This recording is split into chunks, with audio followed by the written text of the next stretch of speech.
사랑하는 성도 여러분, 안녕하십니까? 2021년을 시작하고 한 주가 지나갔습니다.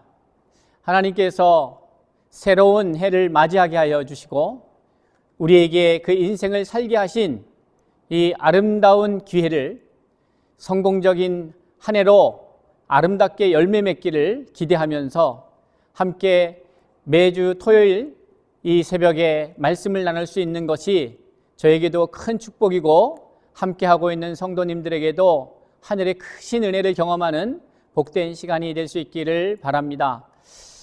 사랑하는 성도 여러분, 저는 지난 시간 10번에 걸쳐서 하나님의 말씀을 나누면서 하나님의 계획이 무엇이었는지, 하나님께서는 인간을 창조하시고 그 인간을 향하여 계획을 갖고 계셨고 그 계획이 하나님의 나라와 연결되어지며 하나님의 나라는 하나님의 백성이 소중하다는 사실을 우리가 함께 나누었습니다.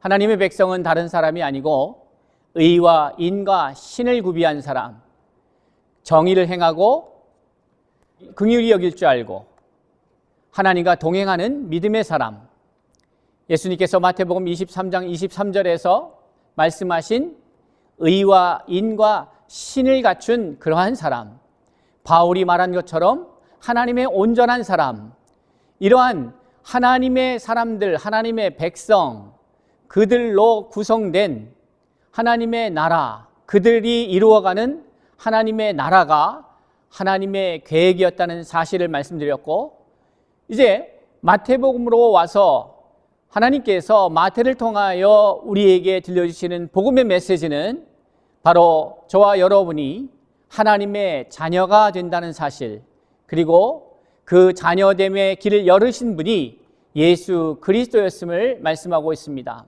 마태는 마태복음에서 하나님의 나라, 이것이 도래하고 있음을 예수의 말씀을 통하여서 선언하면서 그 하나님의 나라를 이루어감에 있어 하나님의 자녀, 하나님의 백성, 의의 사람, 이것이 매우 중요한데, 이러한 하나님의 사람, 의의 사람, 빛의 자녀, 하나님 아버지의 아들, 딸들은 어떠한 과정을 통하여서 되어가는가, 그것을 한마디로 어떻게 의의 사람이 되어가는가의 말씀을 우리에게 들려주고 계시는데, 바로 마태복음 5장을 통하여 우리에게 팔복의 말씀으로 다가오고 있다는 사실입니다.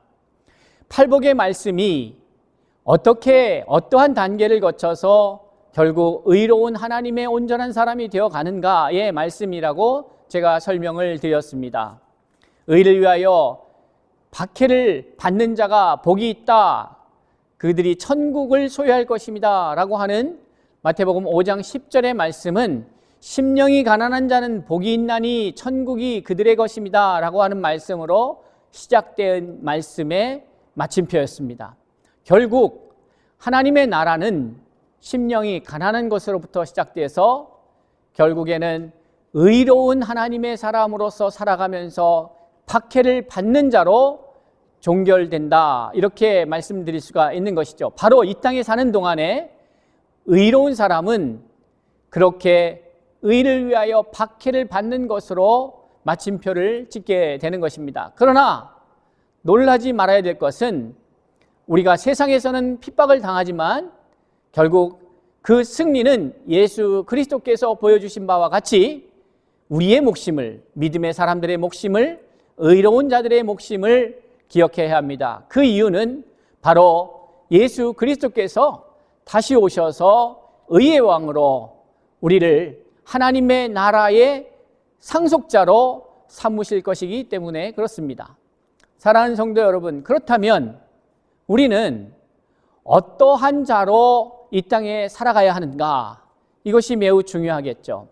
저는 오늘 마태복음 28장 19절 이하의 말씀을 가지고 함께 여러분과 말씀을 상고하고 있습니다. 그러므로 너희는 가서 모든 민족을 제자로 삼아 아버지와 아들과 성령의 이름으로 세례를 베풀고 내가 너희에게 분부한 모든 것을 가르쳐 지키게 하라. 볼지어다 내가 세상 끝날까지 너희와 항상 함께 있으리라 하시니라. 이렇게 말씀을 하시면서 마태복음은 끝이 납니다.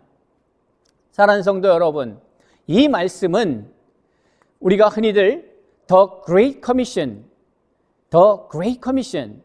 다시 말해서 대사명이다. 하나님께서 우리 인간을 향하여 주신 대사명, 첫 번째 대사명은 창세기 1장 28절에 나오는 말씀입니다. 근데 그 말씀이 이제 마태복음에 와서 예수님 버전으로 우리에게 들려지고 있습니다. 근데 여기에서 이제 어떤 차이가 있는가를 살펴볼 필요가 있는데 차이가 없습니다. 그러면 왜 두 번에 걸쳐서 이 이야기가 우리에게 들려지고 있는가? 우리는 생각해 봐야죠. 우리는 원래 하나님의 백성이었습니다. 하나님은 아담과 하와를 창조하시면서 그들에게 대사명을 주십니다. 생육하고 번성하여서 땅에 충만하라고 말씀하십니다. 그리고 땅을 정복하라고 말씀하십니다. 바다의 물고기와 하늘의 새와 땅에 움직이는 모든 생물을 다스리라 말씀하셨습니다. 이것이 인간을 만드신 하나님의 목적이었으며 또 인간에게 주신 사명이었으며 그것은 곧 축복이었습니다. 그런데 인간이 이러한 하나님의 대사명을 이루지 못하고 망각한 채 범죄함으로 사망에 이르게 될 뿐만이 아니라 모든 생명체를 사망에 이르게 하는, 저주를 받게 하는 그러한 놀라운 엄청난 죄를 범하게 된 것이죠. 그랬던 인간이, 그러니까 원래의 사명을 망각한 채 살아가던 인간, 다른 말로 표현하면 죄의 자녀, 죄인, 어둠의 자녀인 인간이 다시 복음을 듣고 재사명을 받아서 새롭게 태어나서 새롭게 살아가야 될 본래의 존재의 목적이 무엇인지, 창조시에 하나님께 받은 인간의 대사명이 무엇인지를 예수님께서 다시 들려주시는 것이죠. 이것은 왜 중요하냐 이 말이죠. 우리가 잘 아는 바와 같이 구약의 말씀이 이렇듯 대사명으로 시작되었다면 신약에 와서 복음서를 기록하면서 마태는 마지막에 이 대사명을 언급하고 있습니다. 그리고 이 대사명이 언급된 시점은 예수님께서 승천하시기 전에 이 말씀을 우리에게 주고 계시는 것이죠. 예수님이 이 땅에서 살아가고 계셨다라고 하는 의미는 친히 죄 없는 인간의 모습을 우리에게 보여주셨다. 인간의 모습으로, 죄인이 아닌 의인의 모습, 죄가 없는 인간의 모습으로 어떻게 이 땅에서 살아가는지를 보여주신 분이 예수 그리스도이십니다. 그분이 마지막으로 우리에게 주신 사명은 창세기 1장에서 태초에 천지를 창조하시고 인간을 창조하시고 그 인간에게 주셨던 하나님의 대사명 메시지를 현대적으로, 아니 신약의 당시의 시대적인 언어로 우리에게 다시 한번 제사명을 대사명으로 주고 계시는 것이죠. 사랑하는 성도 여러분, 생육하고 번성하여서 땅에 충만하라고 말씀하셨습니다. 땅에 충만하기 위해서는 생육하고 번성해야 합니다. 그러니까 하나님께서 인간에게 주신 핵심 메시지는 세 가지인데, 첫째는 충만해야 합니다. 이것은 하나님의 성품이요 생명의 모습이기도 합니다. 특성이기도 합니다. 생명은 계속해서 생명을 낳게 되어 있습니다. 번식하고 충만해지게 되어 있습니다. 그리고 그것이 충만해지는 것이 한 공간 안에 머물러 있게 되면 어떻게 됩니까? 문제가 발생하게 됩니다. 그래서 하나님께서 인간에게 말씀하신 또 하나의 메시지는 정복하라는 것입니다. 이 카바시라고 하는 말은 1차적인 의미에서 발로 밟다라고 하는 의미가 있습니다. 이것은 세상 곳곳으로 가서 발로 밟는 그곳에 당신들의 삶의 터전을 이루고 그곳에서 살아가라라고 하는 말씀이신 것이죠. 그러니까 정복하라고 하는 것은 다른 의미가 아닙니다. 그것은 억압하라는 의미가 아닙니다. 내 멋대로 행하라는 말이 아닙니다. 나름을 조정하라는 의미도 아닙니다. 정복하라는 의미는 생육하고 번성하여서 충만하기 위하여 세상 곳곳에 열방 가운데에 온 지구촌에 흩어져서 발로 밟는 그곳에 너의 삶의 터전을 세워가라 라는 의미가 있는 것이죠. 그러니까 오늘날로 말하자면 그것은 우리의 일터요 삶의 현장인 것입니다. 혹은 가정주부로, 혹은 직장인으로, 혹은 사업가로, 혹은 교육가로 어떠한 일에 있든지, 어떤 이들은 또 남을 섬기는 비영리 단체에 속하여서 열심히 봉사하고 문화예술 교육 계통에서 섬기는 귀한 분들이 있습니다. 어디에 있든지 그 삶의 자리가 바로 나의 삶의 터전이고, 그것은 바로 하나님께서 창세기 1장 28절에서 말씀하신 정복하라라고 하는 의미를 실현해내는 모습인 것이죠. 그런데 여기서 멈추지 않고 하나의 더 큰 미션을 우리에게 더하여 주셨습니다. 그것은 다스리다라고 하는 말입니다. 이 히브리어로 라다라고 하는 말은 본래 고대 제왕이나 절대적 군주에 속하여 있던 절대적 왕권입니다. 생사 여탈권입니다. 당시에는 왕이 백성들의 생사를 주관할 수가 있었습니다. 그러니 다스리다라고 하는 말은 절대적 주권, 통치권을 말하는 것인데, 이것은 의로운 하나님의 사람들이 온 땅 가운데에 편만하게 충만하게 되어서 그 밟고 있는 삶의 터전을 하나님의 말씀에 의해서 하나님의 방식으로 하나님 나라를 세워가며 그것을 다스리라라고 말씀하고 있는 겁니다. 그리고 말씀에 부여된 대로 놀라운 생명력을 온 생명체가 누릴 수 있도록 관리하라는 의미가 있는 것이죠. 그런데 죄를 짓고 이것을 상실한 인간이 제멋대로 살아가다 보니까 세상이 뒤틀어지고, 죄로 인하여서 하나님과 사람과의 관계가 틀어지고, 사람과 사람의 관계가 틀어지고, 사람과 자연과 관계가 틀어집니다. 그러니까 예수님께서는 바울이 말씀하신 것처럼 에베소서 2장에서 이것을 틀어져 있는 이 갈등 관계를 회복하시려고 예수께서 이 땅에 오셨고 화평의 왕으로 오셨다는 것이죠. 그리고 화목케 하는 자로 계셔서 십자가를 통하여 하나님과 인간을 화목되게 하셨고, 이제 하나님과 화목된 우리가 인간과 화목되고, 더 나아가서 우리를 통하여 애초에 하나님께서 창조물들을 향하여 다스리라고 말씀하신 그 말씀을 이뤄가기 위해서 다시 인간은 자연과 화목하게 되어야 한다는 사실을 우리에게 일깨워주고 있다는 사실입니다. 그러면 오늘 앞에서 말씀드린 이러한 내용이 왜 의미가 있는가? 바로 예수님께서 이제 하나님의 나라가 도래할 것을 선언하시고, 하나님 나라의 백성은 어떠한 자인가? 의로운 자인데 그 의로운 자는 어떻게 될 것인가? 제가 지난 시간을 통해서 하나님의 말씀을 나누었습니다. 마태복음 5장 1절 이하에 나타난 팔복의 말씀을 가지고 하나님께서는 우리에게 어떠한 자가 하나님의 의로운 사람인지, 어떻게 하나님의 나라의 백성은 되어져 가는지를 예수 그리스도의 말씀을 통해서 우리에게 들려주고 계시는 것이죠. 심령이 가난한 자, 애통하는 자, 온유한 자, 의에 줄이고 목마른 자, 긍휼히 여기는 자, 마음이 청결한 자, 화평케 하는 자 등 이러한 과정을 통하여 의를 위하여 박해를 받게 되는데, 바로 이 앞의 과정이 의를 위하여 박해를 받는 과정인데, 이렇게 이 박해를 지나오면 의로운 하나님의 사람이 되는 것이고, 그 하나님의 사람으로서 이 땅에서 살아가는 대표적인 모델이 예수 그리스도였습니다. 그래서 예수 그리스도는 박해의 결과로서 십자가를 지셨고, 그 십자가를 지심으로, 죽으심으로, 부활하심으로 결국 우리의 부활의 첫 열매가 되어주셨던 것이죠. 이렇게 당신의 메시지에 맞게 삶을 살아내셨던 예수께서 이제 승천하시기 바로 직전에 이제 거듭난 그들이 어떻게 살아가야 하는지에 대해서 말씀하시면서 다시 한번 창세기 1장 28절에 의로운 하나님의 자녀들이 이 땅 가운데 창조되면서 부여받은 하나님의 그 삶의 목적, 계획 아래에 있는 우리가 살아야 될 삶의 방향에 대해서 다시 한번 말씀하여 주시는데, 그것이 바로 오늘 본문의 말씀입니다.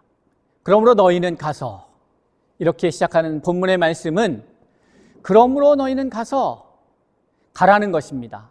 이것은 생육하고 번성하여 땅에 충만하라, 정복하라 라는 말씀과 연결되어지죠. 가야 합니다. 어디로 가야겠습니까? 사도행전 1장 8절의 말씀은 우리로 어디로 가라고 하는지를 말씀하여 주고 계시는데, 바로 오직 성령이 너희에게 임하시면 너희가 권능을 받고 예루살렘과 온 유대와 사마리아와 땅끝까지 이르러 내 증인이 되리라 라고 말씀하고 계십니다. 그렇습니다. 우리는 가야 되는데 어디까지 가야 되느냐? 모든 지구촌 구석구석까지 가야 합니다.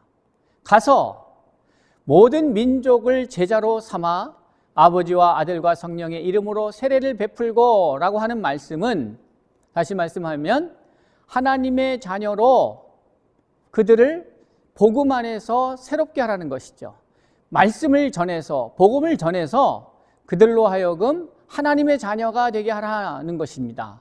다시 말해서 하나님의 자녀의 개념은 그것을 정복하고 다스릴 수 있는 존재로 삼으라는 것이죠.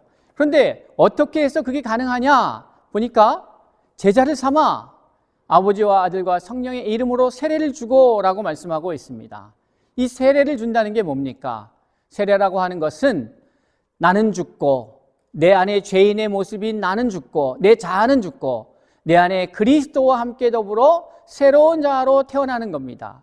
요한복음 3장 3절의 말씀 보면 예수께서 대답하여 이르시되 진실로 진실로 내게 이르노니 사람이 거듭나지 아니하면 하나님의 나라를 볼 수 없다라고 말씀하고 있고, 5절에서는 예수께서 대답하시되 진실로 진실로 내게 이르노니 사람이 물과 성령으로 나지 아니하면 하나님 나라에 들어갈 수 없느니라 라고 말씀하고 있습니다.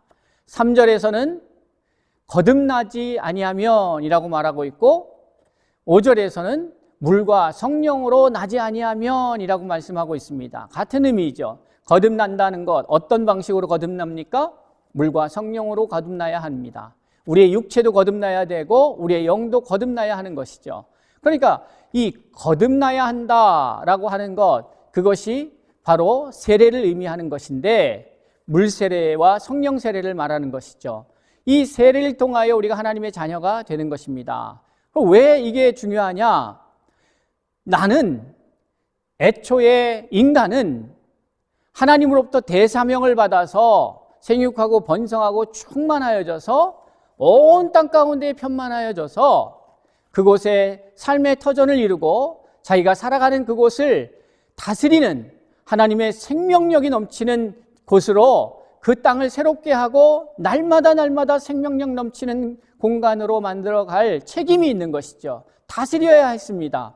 그런데 범죄함으로 말미암아 자기의 신분이 의인에서 죄인으로, 하나님의 자녀에서 빛의 자녀에서 마귀의 자식으로, 우리가 어둠의 자녀로 전락하게 됩니다. 그래서 이 모든 대사명을 잃어버리게 되는 것이죠. 그러한 자가 다시 이제 거듭나서 마귀인 나의 모습, 마귀적인 모습, 마귀의 자녀, 어둠의 자녀로서의 모습은 죽고 내 안에 의로운 하나님의 자녀로서 다시 물과 성령으로 거듭나서 이제 우리가 하나님의 나라를 이루어 가야 하는 것을 오늘 말씀하고 있는 것이죠. 그러니까 세례를 준다고 하는 것은 바로 이렇게 거듭나는 것을 의미합니다. 그런데 그러기 위해서는 어떻게 해요? 제자를 삼아서 가르쳐서 지키게 해야 하는 것이죠. 무엇을 가르쳐서 지키게 합니까? 바로 하나님 나라의 백성답게 하나님의 말씀으로 그들을 새롭게 해야 하는 것이죠. 그거를 바울은 오직 마음을 새롭게 하여 변화를 받아 라고 말씀하고 있는 것이에요. 하나님의 선하시고 온전하시고 기뻐하신 뜻이 무엇인지 분별하라. 결국 인간은 하나님의 뜻을 나의 뜻 삼고 내 뜻이 하나님 뜻 되어서 이 땅 가운데에서 하나님을 대신하여 위임받아서 세상을 통치하고 하나님 나라의 기업을 후사로 유업으로 받아 그 기업을 경영해 가고 아름답게 만들어가는 그러한 후계자로서의 삶을 살아가야 될 책임이, 의무가 하나님의 자녀들에게는 주어지는 것입니다. 사랑하는 성도 여러분, 세례를 베풀고 하나님께서 성령을 통하여 우리에게 말씀하시는 바, 하나님의 성경을 통하여 우리에게 가르치신 바, 그 말씀을 또한 그들에게 전하는 것, 전도지요. 근데 이 전도라고 하는 것을 우리가 살펴보면 이 고린도전서 1장 21절에 아주 흥미로운 말씀이 기록되어 있습니다. 하나님의 지혜에 있어서는 이 세상이 자기 지혜로 하나님을 알지 못하므로 하나님께서 전도에 미련한 것으로 믿는 자들을 구원하시기를 기뻐하셨다라고 말씀하고 있습니다. 여러분, 하나님을 모르는 자, 우리가 하나님의 원래 자녀였는데 범죄함으로 악의 자녀가 되은 우리에게 복음이 다가옵니다. 그리고 그 복음이 우리에게 말씀합니다. 우리가 하나님의 자녀인 것을 깨닫게 합니다. 그리고 예수 그리스도가 생명이고 예수 그리스도를 믿음으로 하나님의 자녀가 된다는 사실을 알게 합니다. 그런데 이것을 어떻게 알게 하느냐? 바로 전도에 미련한 것으로 라고 말씀하고 있습니다. 여러분, 전도가 왜 미련할까요? 아니, 전도가 뭘까요? 도를 전하는 것인데 도가 뭡니까? 바로 예수 그리스도죠.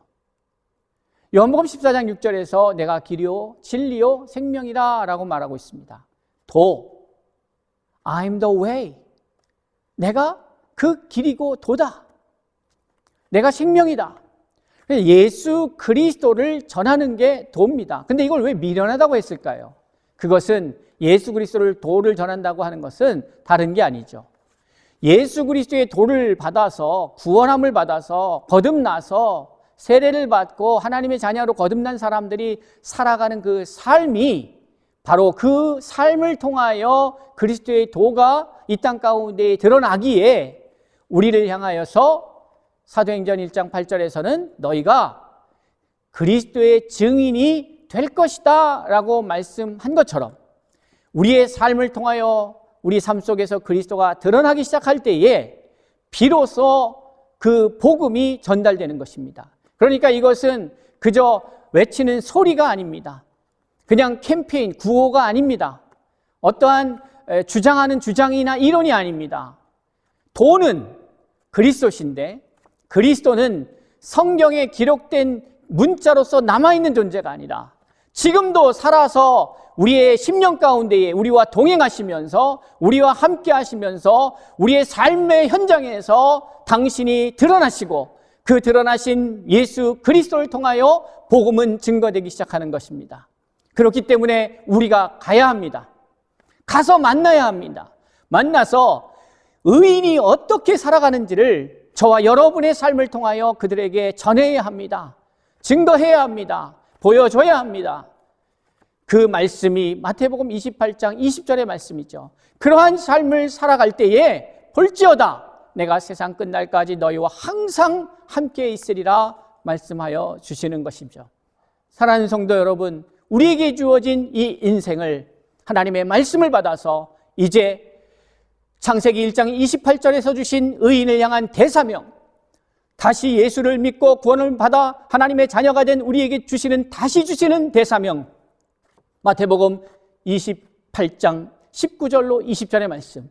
그러므로 너희는 가서 모든 민족을 제자로 삼아 아버지와 아들과 성령의 이름으로 세례를 베풀고 내가 너희에게 분부한 모든 것을 가르쳐 지키게 하라 하신 이 명령을, 대사명을 받아서 그것을 이루어가는 복된 삶이 2021년도가 될 수 있기를 바랍니다. 그러기 위해서 우리는 세상에 복음으로 나아가야 합니다.